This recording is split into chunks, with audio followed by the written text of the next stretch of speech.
Goeiedag al julle jong mense, kinders, kleintjies, grootes, seuns en dogters, die van julle wat belangstel om groot wildjagters te word en beroepsjagters en veldgidse. Dis weer tyd vir oupa Chaka in die Bosveld. En oupa Chaka gaan vir julle vandag 'n bok wys. Hierdie is 'n nyala. Nou nyalas kom meestal voor in Natal in die tropiese gebiede.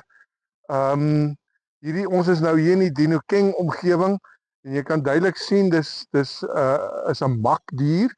En kyk sy ou bek, hy moes 'n kleiery of iets gehad het.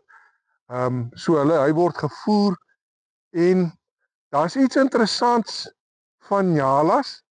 Nyala is wat hulle noem die grens tussen klein wild en groot wild, want nyalas, die manlike, hierdie ene met die horings, word genoem 'n bil, en dan die vroulike het nie horings nie en sy word genoem 'n ooi.